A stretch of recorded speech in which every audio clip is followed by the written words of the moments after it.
remember to say to you, and the first is, let's all give Gregory a round of applause for pulling off our Zoom last month during the power outage and the snowstorm. I was so grateful that he managed to pull that off. And I want to remind you that it's never too late for you to take out your membership. Our membership year is July 1 to June 30. And many of you, we'd love to have you, but I don't see your names in the membership rosters. So if you would please do that, that would be very helpful. It's only $15. And Jean, I'm going to let you introduce ours. Or it's Paulo. And I'm turning it over to Paulo. Paulo's going to do it. Okay, good. Yeah, I'm responsible for finding the speakers, but everybody else seems to be better at finding speakers. Well, wait, before you begin, one more thing I thought of is that we're at that time of year where we are looking to fill our board roster for next year. And Chelsea has agreed to serve with Jean and Siobhan, our treasurer, on the nominating committee. So if you have any suggestions of people who would be interesting to serve on our board, we would be more than grateful. And if you yourself would, we would welcome you. So thank you. Okay. Well, our speaker this evening is Chet Wilcox, who would build us a wood carver, but obviously he's also a fantastic artist.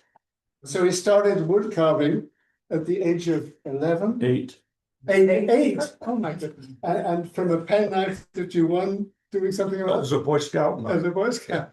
And so you have a collection of some 2,000. Do you also have antique ones in your collection, or just the ones that you yourself have made? I have a few. I'm not an antique collector. Well, they can become very valuable. I'm sure some of these will over time become very valuable too. So the floor is yours, Joe. I've got Wilcox. Now, can everybody hear me clear in the back? Can you do okay? Okay. So I used to teach a metal shop. And so, which was a very very noisy environment. Okay. So if you can't hear exactly what I say, raise your hand. Goes back to school, doesn't it? Isn't that what you do? What I'm going to do is try to give you a bit of the history of what has happened with decoys. And it has broadened out to where it's covering all birds. Okay. But originally it was just decoys, and decoys were originally about 2,500, let's see, about 2,500 years ago. They were discovered by some mat guano collectors, harvesters over in Lovelock Cave. And these guys ran across a woven basket, and in that basket was about a dozen canvasback decoys. And some of them, they're all made out of reeds. Some of them have feathers that are glued to them, probably with the strings that they were using. Some of them just had the whole skin that was around the bird. That's a whole nother story. If you want to know more about it, go over to Nevada and read about that. But those were the oldest and the first decoys ever known in North America. And you have to, yes, ma'am. My understanding that all those decoys that they found in the Lovelock Cave went to the Smithsonian Institute. Could very well be. Yeah, that's what I read, yeah. They steal everything. The others. Whereabouts are the Lovelock Caves in Nevada? Near Winnemucca, they're in the middle, it's far. They're right in the Carson Sink. So they're. which probably 2,500 years ago had lots of water. So the environment had changed dramatically from when those people lived there. But when the white man first came here, of course, mostly on the East Coast, at first the game was so prevalent, there was no need to take and try to attract them. You just went out in the marsh or you went out in the woods and you shot whatever was available. The passenger pigeon is a good example of a little bit overkill. But the passenger pigeon they only laid one egg a year. They were not good nest builders. And so when the numbers started being, I mean, they killed them by the hundreds and hundreds of them at the time and just harvested them for the oil. They weren't even eating them in many cases. About the time that the iron ship came in, the shipwrights that had been working on the wooden ships were all put out of business. And so many of them started making decoys for the more affluent Americans. And there's books all written about that. And there's many, many different kinds. And then along with that, factories were developed. We had them here in California, but a lot of them were spread out all over the eastern seaboard. And they started making decoys. This is an example of a factory decoy. This came out of probably the Sutter bypass. I found it without a head when I was duck hunting. It's one of those little treasures you look for as you're taking, or out in the woods, or out in the environment. I do not know what the manufacturer is, but I have put on here that I replaced the head in approximately the time. But they're solid blocks. Okay. Now, when you take firewood and you cut it and you bring it home, and it might be, let's say it's a green oak, so you have to season it. But by the time you go to use it, it's cracked. Why? Pardon? Dried out too quickly. Dries out. But what happens to the wood when it dries out? Cracks. It cracks. So a lot of these decoys, when you find them, are quite damaged because they were put out in the marsh, allowed to float the whole season, and then taken out and then thrown into a box in the barn. Some of them were just thrown into a horse, where they have the horses or whatever, in any space. And they started to dry out. Well, wood dries out from the outside. How do you get the water out of the inside at the same rate you do the outside? You can't. You can't. And some woods are more susceptible to cracking than others. So what happened then, these guys started getting smart. They started taking and hollowing them out. Now, some of the most expensive decoys that you can find today are hollow. And then they take an X-ray machine and they actually X-ray them. They can tell you the year or close to the year, if they use square nails or if they use round nails. Now, anytime there's involved a lot of money, there's always somebody who wants to cheat. And there are a lot of cheaters out there right now that are making antique decoys as if they were back in the 1860s. So you have to be very, very careful. Of course, most of the old decoys are all picked up. If you were working in, or if you were from one of the big like the white mallard and the greenhead and the senator's outing and so many of those others. Once plastic decoys came out, guess what they did with these? They burned them in the stove to heat up the clubhouses. So a lot of them disappeared really quick. But our organization is dedicated to preserving the art form of the working decoy. And that is the way we got started. There were several different guys that got together. They were over in Oakland. These bunch of them got together and they went out and floated them in, was it Lake Merrill, I think it is? And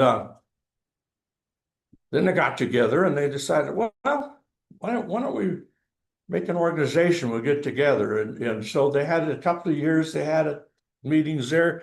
Then they went over to Santa Rosa. And it grew for a number of years. And then in 1982, they came to Sacramento, and we've been in Sacramento ever since. Now, originally, all the decoys were what we call smoothies. And anytime that you start competition, you got one guy wants to take and do better than the other guy. Oh, I look at your work and I look at my work and I think I like what you're doing. So I steal what your idea was. Or I go over here and John, he's pretty darn good carver. I'd like to beat him.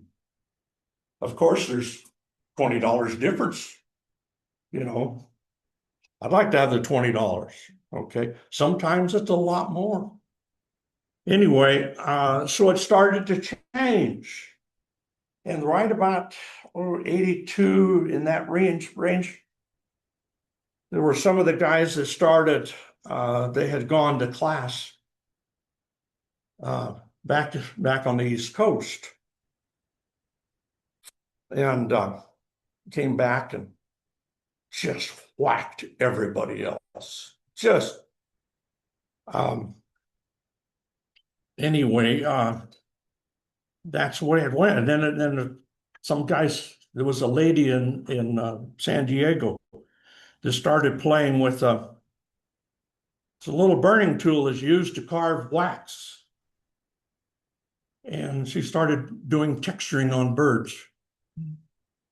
And then she took this information and she went back to the world's competition in Ocean City. And when BB, she was part of the organization back there and one of the board members. And oh, wow. So guys started doing all this texturing. Well, the guys that were doing this had a fit. Because now that isn't a working class bird. So guess what? We came up with rules and regulations. And sometimes rules and regulations are meant for one particular group or whatever to give them a little advantage. But sometimes not. It depends on what your politics is. But so we went from this to this. This is a smoothie. This is a working class decoy in today's market. But this cannot be used in competition with those that are still stuck back here with these. So we have two different categories. Now, then things kept getting better. New tools, new things kept coming in, new paints, new techniques, airbrushing techniques, whole lot of things were going on that were just changing things. And of course, when you change things, what happens? You always tick somebody off. Okay? Because Now they're doing better than what you did. And you used to be at the top of the pile. Now you're not there anymore. Okay. Then there were some guys that weren't satisfied with that. They wanted to push it a little bit further. So then they got in to doing stuff like this. This is what we call a decorative realistic. It's completely textured. There are a number of different inserts put into this. And this, guess what? This is a whole new category. So that's the way it has gone, and it's continuing that way, and Lord only knows where it's going to end. Now, in Decoys, you may not be aware of it, but back before 1900 and up until 1912, you could go in the Fairmont Hotel in San Francisco and you could order a curlew for your dinner table. Okay, these birds, the shorebirds, were shot for meat, for the market. Okay, in 1912, they passed the International Migratory Bird Treaty, which forbid the shooting of these types of birds, all of these birds. So they're all protected today. And the avocet happens to be one of the most beautiful of the shorebirds, as far as I'm concerned, is that there is. But when we're dealing with shorebirds, new category. You can take and carve and paint to the highest degree possible, but it must be a smoothie. And it must, to conform to the old rules of using shorebirds, it must be on a dowel. You cannot have any other feet for them in this platform. And that's all of the turnstones. That's all of the godwits, the long-billed curlews. They're just a whole host of shorebirds. And for some of them, it was a savings grace for them, because some of them, the population has bounced back. So that gives you a little bit of how things are growing. Well, then you get guys like me that, I've reached a certain amount of level of success with some of these. So, but you're only making a certain amount of money from these, and the market really isn't there anymore. So what am I going to do? Make songbirds. Guess what? There are hundreds of species. I think there's 400 species in North America, or in excess of that. And if I remember right, it's somewheres in the 30s for waterfowl.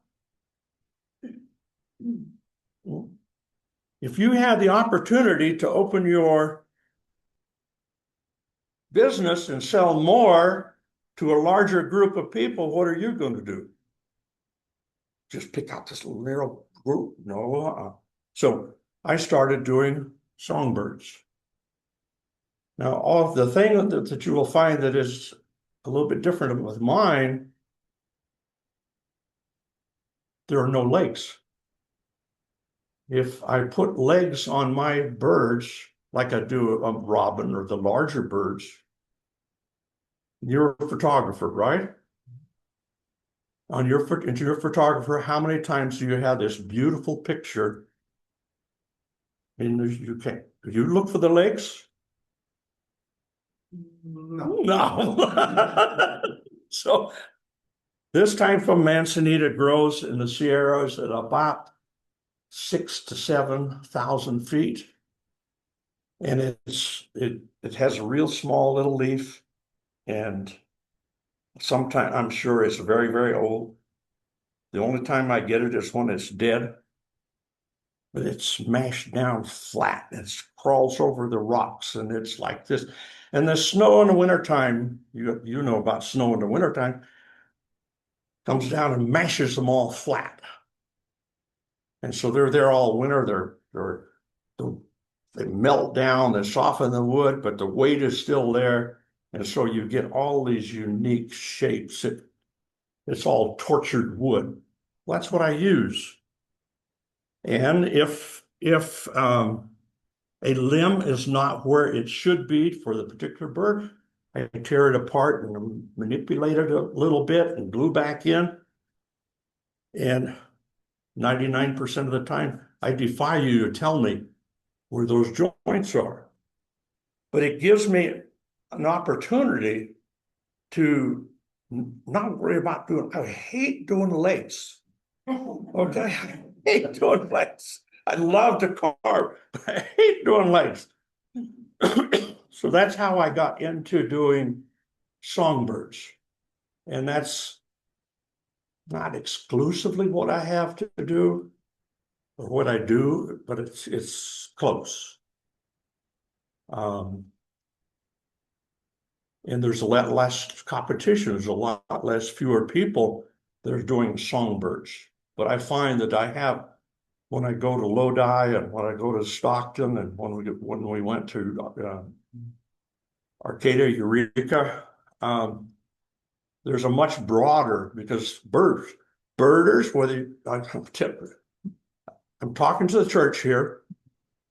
You are the largest group of people in the world of any outdoor activity, period, bar none. And once it comes to spending money, depending on what your income is, how many of you would you like to go to Antarctica? Yeah. How many of you can afford to go? My point. But if you look at the ships, the tour ships and stuff, there are a lot of people that are going to Antarctica.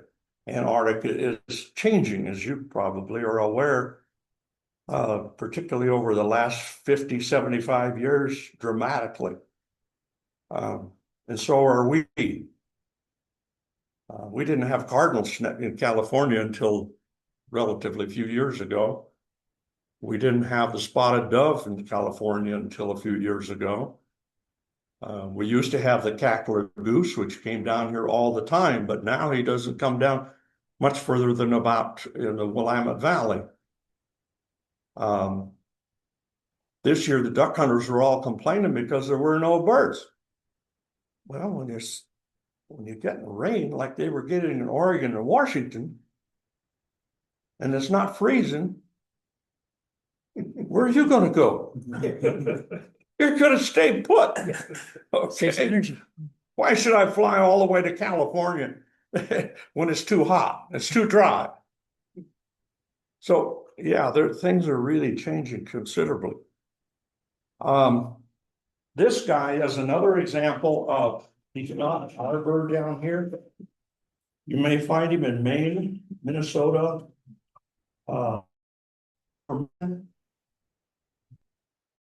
first North Dakota to make it worthwhile, but he's a boreal owl.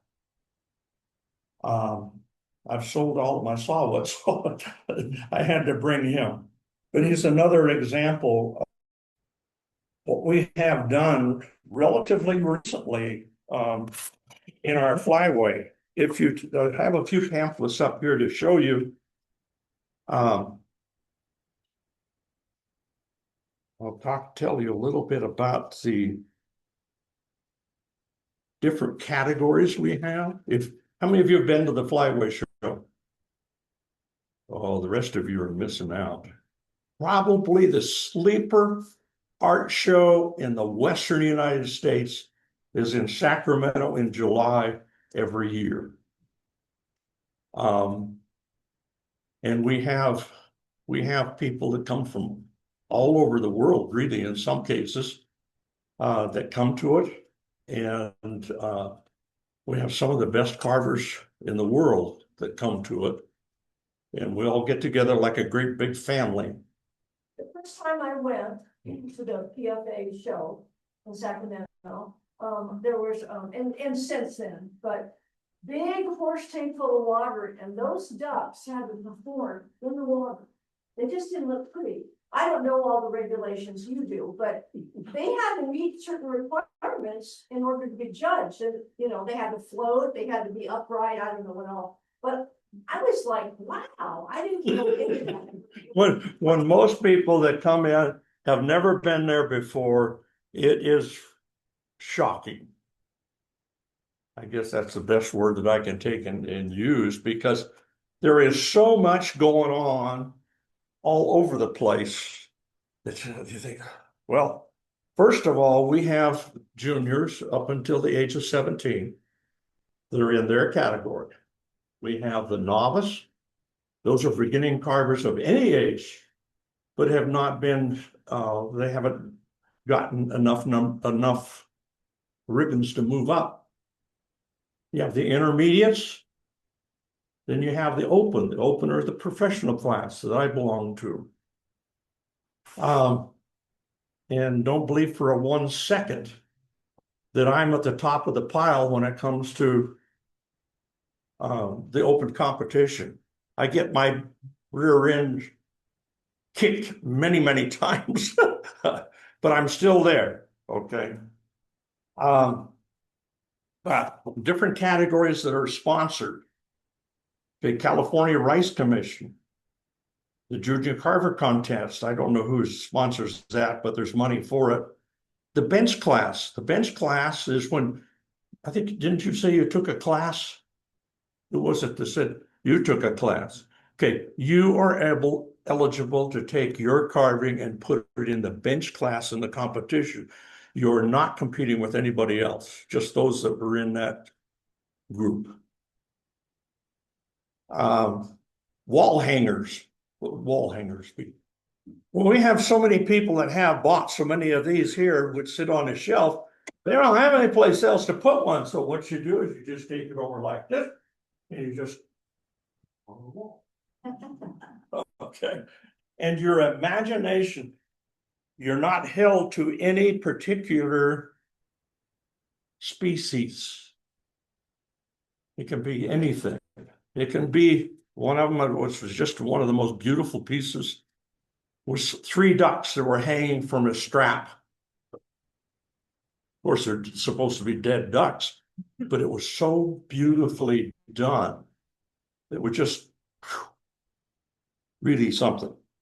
Anyway, decorative life-size waterfowl. That would be this. The Walt Silva decorative miniatures. Walt Silva was a very, very good friend of mine, and he's the one that got me started in doing palm frond decoys. This is a new one, relatively for competition, but it's an old decoy. I'll explain more about that later. Bill and Shirley Pinch's category. The Bob Peterson Gunning Shorebirds, California Rice Commission, California Waterfowl Association, the Decoy of the Year, and this year it's going to be a ringneck duck. The money for that is a purchase award of $1,000. Okay. The CWA, that's a California Waterfowl Association, Hunting Heritage Rig. This is where you must make 3 decoys. This year is a shoveler, the northern shoveler. One of the 3 must be a hen. These will be judged in Grizzly Island when they had their field day on the 1st of June. And we pick out the best 5 rigs out of all of those. Then the carver must beforehand pick out number 1 and number 2. All of those that are not picked for the first 5, they can still enter the Bill Pinch's category. It isn't going to cost them anything more because they've already paid their entry fee. but they still can enter in the show in competition, even though they didn't win, go into the first top 5 for the Heritage Rig. So you see, things start getting a little bit complicated as we keep going. Ray Brooks' Doubtful Antiques. This is one that I did not agree with. But as politics is, I didn't win. There are decoys, very, very few of them, but there are decoys, primarily from the East Coast. They're worth in the millions of dollars. I'm not kidding by any stretch of the imagination dealing with that. What makes them so valuable? One is rarity. And on the one that I'm thinking about, it is a curlew. It was a shorebird. They do not know who the carver was, but they knew who was hunting with it. It was a doctor. And I believe it is the only one of its kind that has ever been found. So if you want to do some checking, well, this is gold country, guys. You know, how many people went digging around in the dirt over here to be able to find something that was worthwhile? He could buy a beer at the end of the day. Well, how many decoys are still stuck in somebody's attic or barn or shed or whatever from years ago? So some of them can be quite valuable. We have the vintage canvasback and redhead entries. This is another, this is for the People's Choice Award. We have the palm frond carvings. Okay, palm fronds. There are probably about 200 different kinds of palm fronds in the world. The ones we're interested in is date palms. Date palm, of course, you're aware of dates, and you should be aware that over at Palm Springs is where most of the dates, I think, from California are grown. In fact, I think it's called Palmdale. But the frond is really the leaf of the tree. Now, where it breaks right off from the tree is what we're looking for. We're not looking for any of this other stuff here that can spike you and, oh God, it's awful. Try to collect them. Because they got little thorns that are about that long, and if you happen to hit them just right on your leg, as bad as it's worse than stepping on sea urchins when you're looking for abalone. But that is very, very light. The outer surface of it is quite hard. The inner surface is filled with fibers, a little bit hard to sand, but it's almost punky like balsa wood. I'd like to get them when they're all weathered. Now, on a palm frond, it's a leaf. It's the same thing as a maple leaf. On a maple leaf, on the outside surface is called a wax called cutin. Cutin is found on all, as far as I'm concerned, it's all pine trees, all leafy trees that I'm aware of.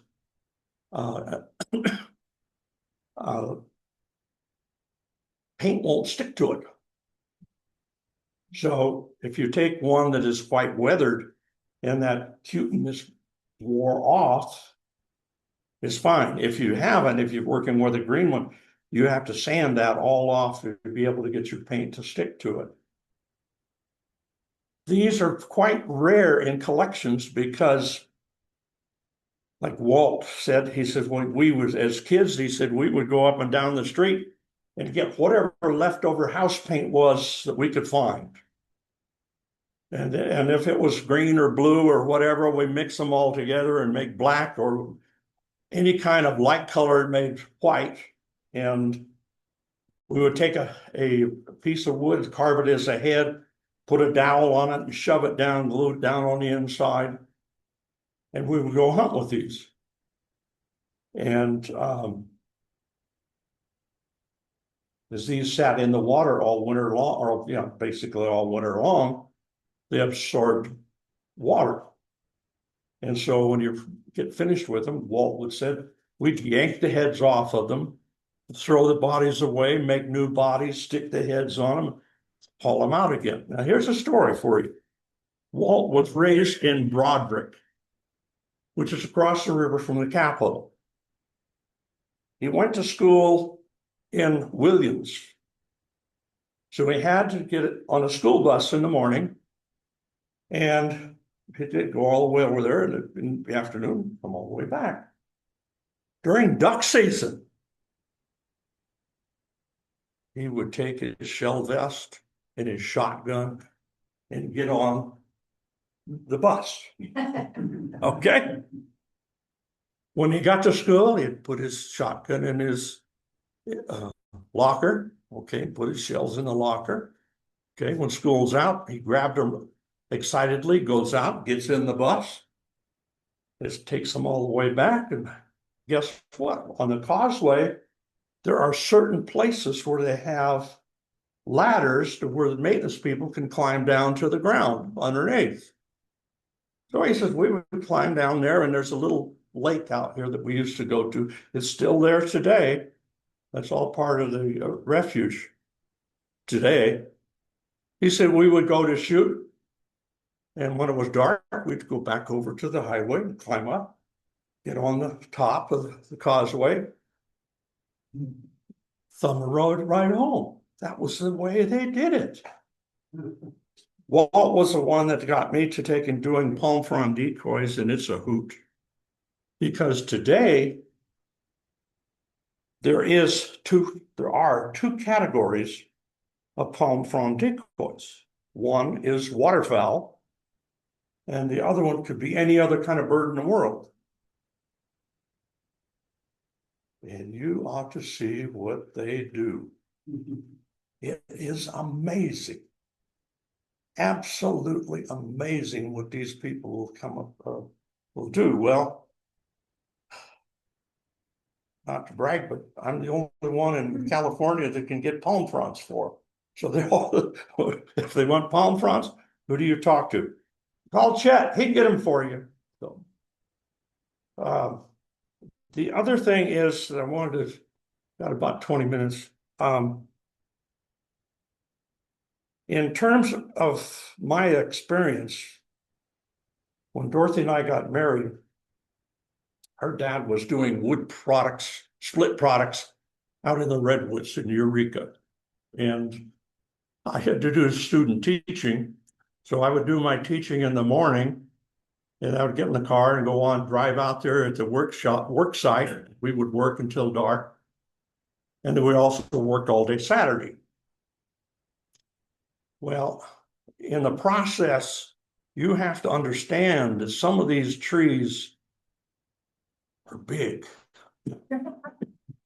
And basically, we were salvaging a lot of wood that was down and left about 1915 to 1920, maybe a little bit earlier than that. I had some situations where I saw both the undercut and the back cut were all chopped.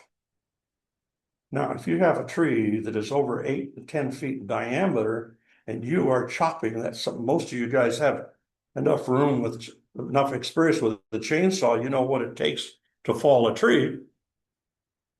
Just imagine what it took those guys. It wasn't a one-day job.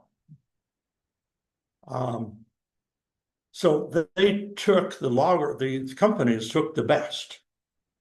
If it was marginal, stayed out there. The other thing most of you probably don't know about redwood logging is the falling occurred about 2 years before the logs were ever pulled out. Now, out here, you've got that big steam donkey. I've had guys talk to me that said that they saw in one place, there were 4 of those. 1, 2, 3, 4. They're all moving down the road together to the log site. Now, that doesn't sound like much, but today it's like having 10 locomotives all stacked one behind the other, taking a train out of Roseville. It's pretty awesome, the power that it has. Those things were just unbelievable out in the woods, because in many cases, they had to cut log or take logs that were 15, 20 feet in diameter, 16 to 18, maybe 20 feet long, lift that sucker up and put it on the train, because there were no logging trucks. We didn't build logging trucks that could do that. It's amazing what those guys did. But after the trees were felled, everything was limbed, let sit till the fall, and everything was set fire. You say, oh my God, why did they do that? Well, because it burned up all the slash. That's why when you see pictures of redwood logging operations, everything looks black. All the guys that you have pictures, they all have soot all over their faces. Their arms are all dirty and because they're all working in charcoal. So I don't know whether you knew that or not, but working with Ray and doing the job that we were doing, I learned how to make split products. And in 1982, When you say split products, you mean plywood? no. Just, Grape stakes, okay, paling boards that were used for fences, shakes that were used for roofing. At one time we did a whole bunch of them, these sticks for some big church they were building in Utah. It's where you take and split the product out of the raw log. thank you.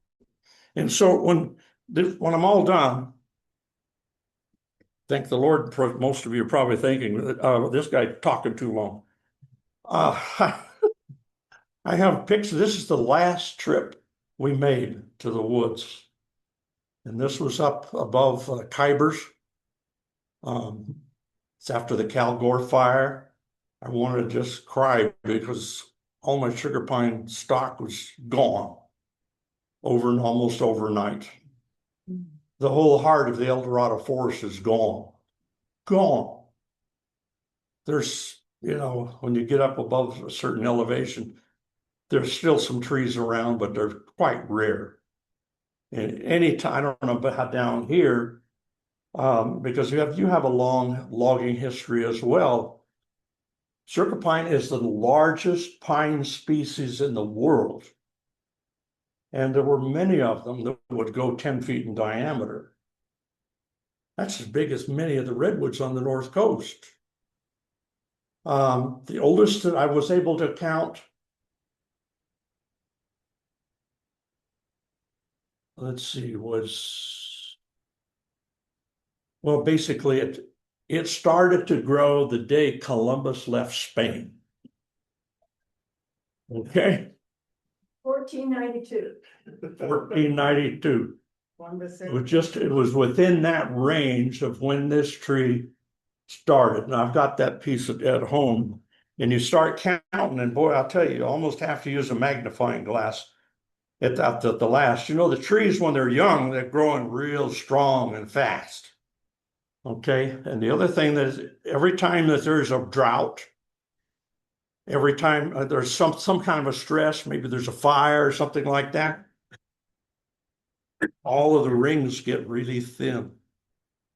And you can take it and see I've seen some of them where it would be as much as 10 years where it was really thin. Then all of a sudden, wham, things started to grow again. Over here, oh, stop. It's got really thin again. And it might be 2 or 3 years. And then, whoop, would grow again and go on. And it's that way since history began. I think that's the way it's growing. And you can see it in redwood trees too. But it is amazing. Anyway,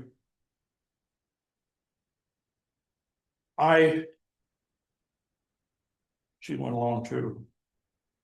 Do you believe that she doesn't have a swing a hammer, but she is a real good winch driver. Okay. I'd hook the hook on a log that I wanted to roll over, and she'd get out there on the button it. Okay, go, go, go, go, go. Here would come over.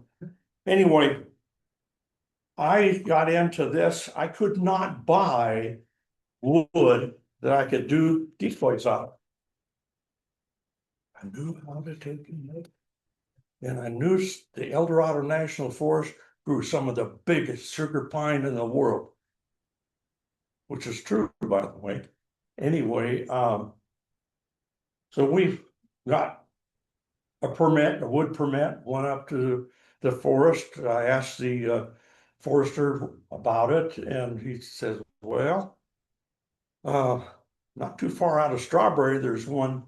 He says, we're not going to take and harvest it because it's too far away from any of our timber sales. So guess what? That started it all. So you bought a whole tree? As much as I could carry away. It was a regular wood permit. You're allowed, what you have, I think now you have, you're given 4 tags, which is a quarter cord. Each cord is about 1,000 board feet. And I used to sell about 1,000 board feet a year to wood carvers. So are all these ducks except the frond pond one, or birds, I should say, are they all sugar pine? no. This one here is a hybrid, probably from back east. So it's probably white cedar. That would be my guess, because that was their only durable wood that they had back there, rather other than cypress. The palm frond we've talked about. This is sugar pine here. Notice you can't see any growth rings or anything like that on it. There's some good sugar pine and there's some really bad sugar pine. This is what we call jelutong. Jelutong comes from Indonesia. Some people say it's the rubber tree, but I have no idea. I cannot confirm that. But it's a wood that there's almost no annual ring on it at all. It carves very, very nicely, carves better than sugar pine. There's no annual rings to it. It's easy to carve in the grain, takes texture extremely well, takes paint really well. It's light.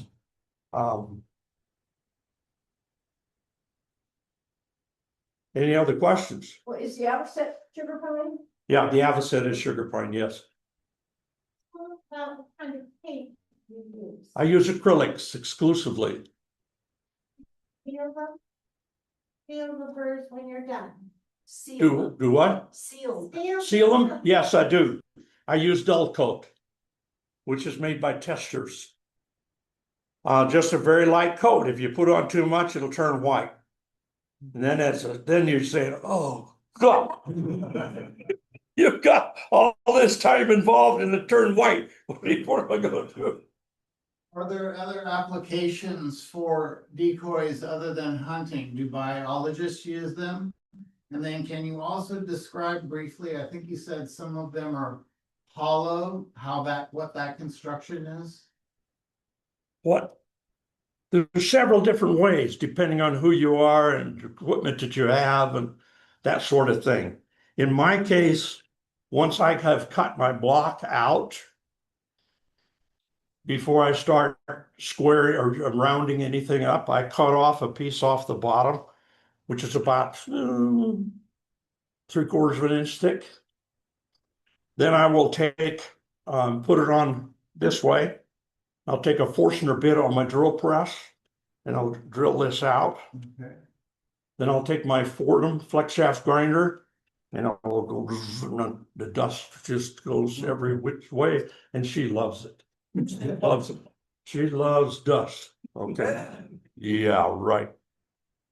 Then I just put 6 screws into the bottom, glue it back down good and tight.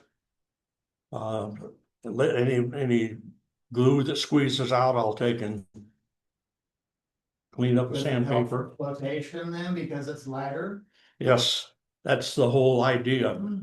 So is that up, the wood up there, is he hollow? Yeah, Okay. Oh, now.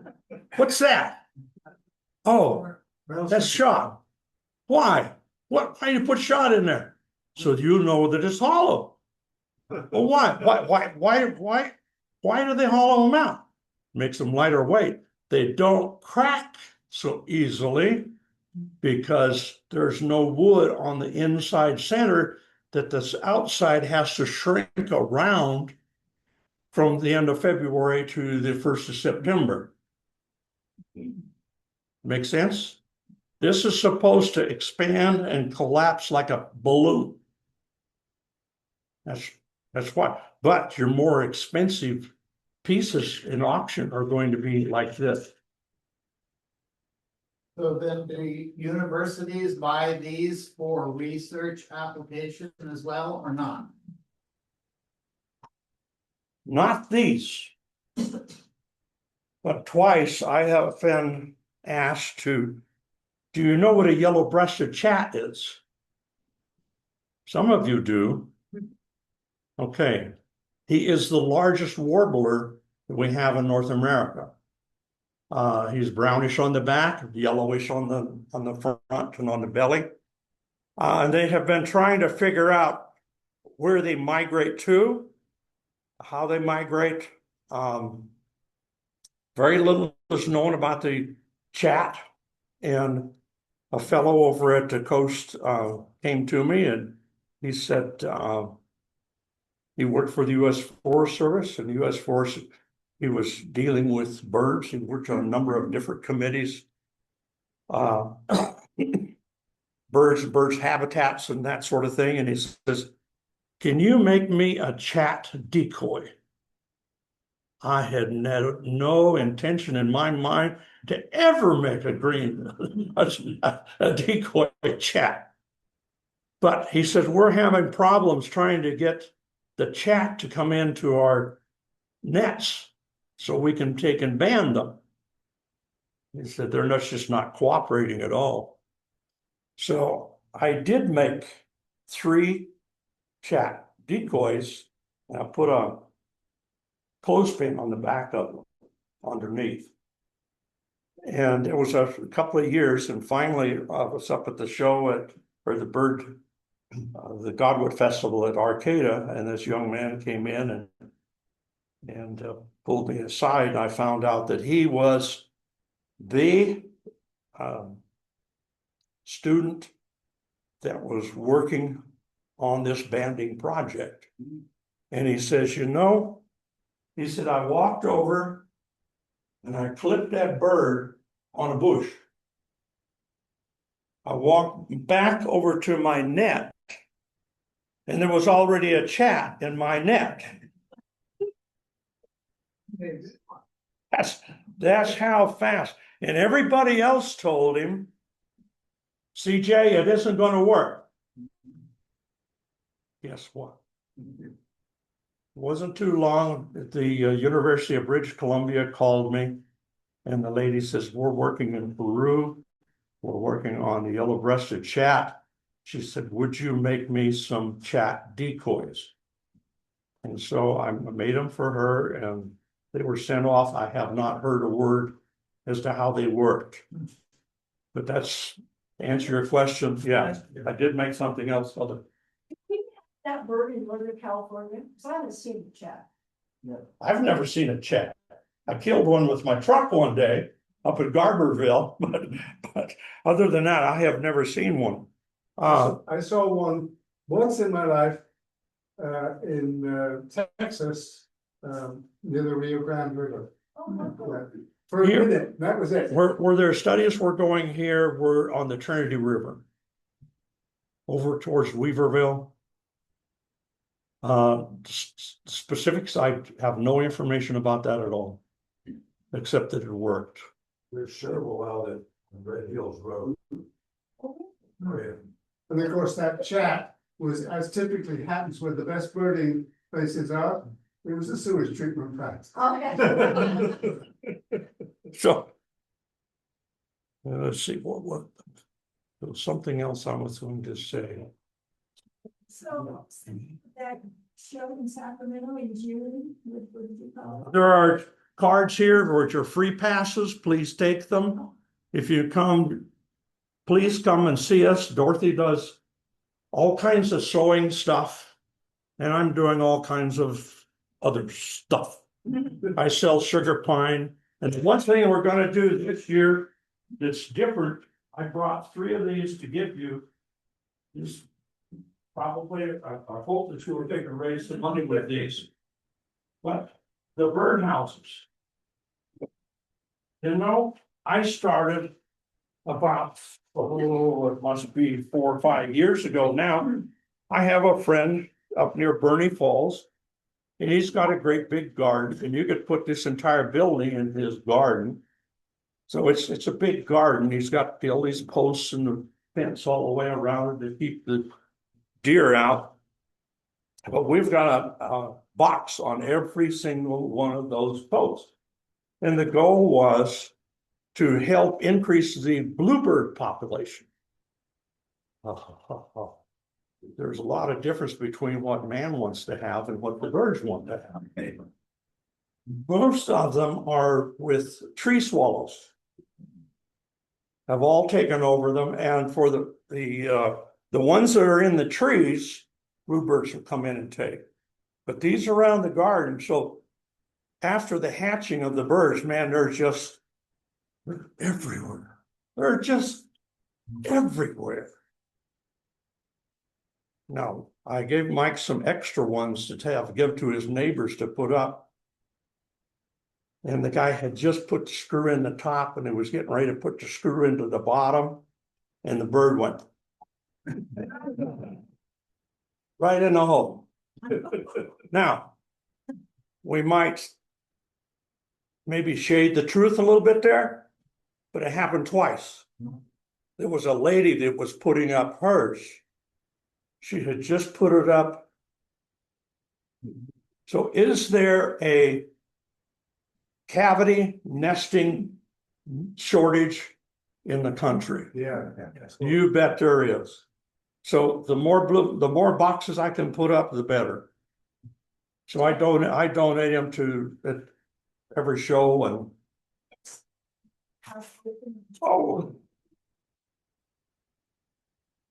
this is a unique thing in that this happened in my yard.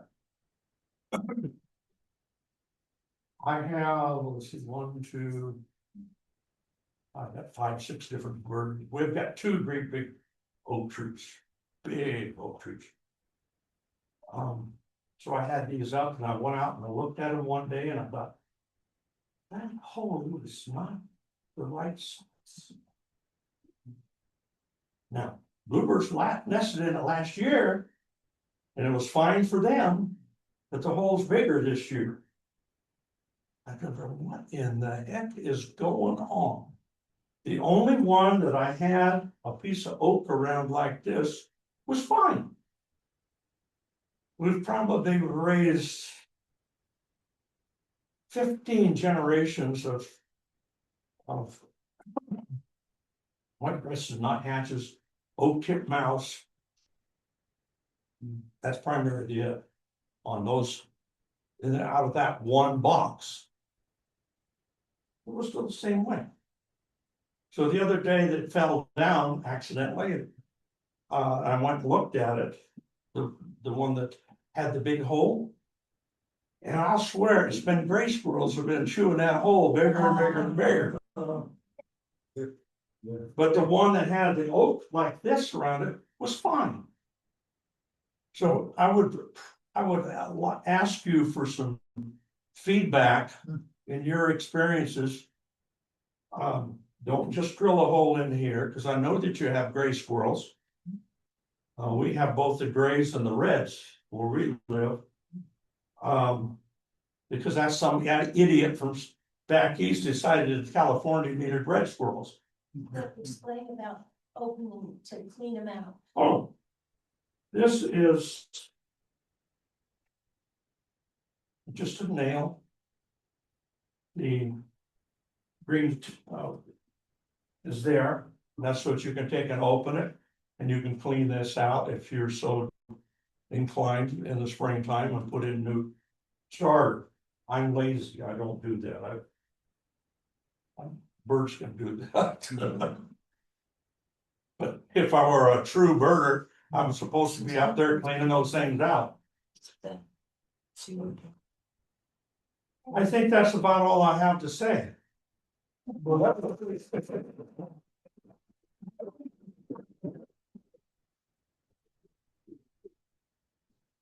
A really interesting information. Thanks so very much. Yeah, and be sure to take passes to the conference or show in the summer. Very nice. And you're welcome to take as many as you want.